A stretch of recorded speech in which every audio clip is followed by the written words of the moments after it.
Bonjour à toutes, bonjour à tous. Ce drame, la nuit dernière, dans un immeuble du quartier de l'Auditorium à Dijon. Un incendie s'est déclaré dans un logement situé au 5e étage.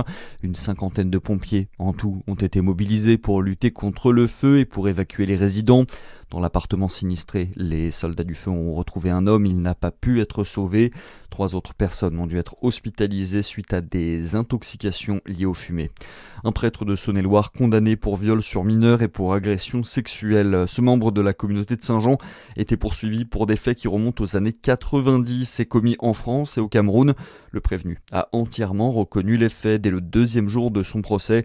Il a été condamné à 6 ans de prison ferme, une peine moins lourde que les réquisitions du parquet. Des non-conformités sur la sécurité du parc aquatique Jura Splash. Cette semaine, la préfecture du Jura a mené un contrôle de sécurité sur le site installé à Den.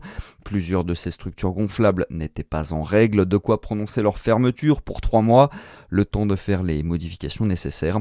C'est d'ailleurs dans ce parc qu'un jeune de 17 ans avait eu un grave accident l'été dernier. Blessé, il avait dû être amputé de la jambe droite.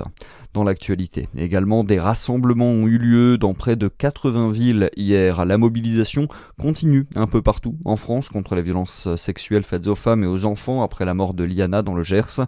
Les participants et associations attendent des mesures concrètes rapidement de la part du gouvernement. Et puis l'équipe de France qualifiée pour les quarts de finale de la Coupe du Monde de foot. Les Bleus se sont imposés 1-0 cette nuit face au Paraguay en 8e de finale. C'est Kylian Mbappé qui a délivré les Français sur un penalty après un match compliqué face à un bloc bas et des Paraguayens souvent provocateurs. La France retrouvera au prochain tour le Maroc qui a éliminé le Canada hier après une victoire 3-0. Rendez-vous jeudi soir. C'est tout pour l'essentiel de l'actualité. Bonne journée sur Fréquence Plus.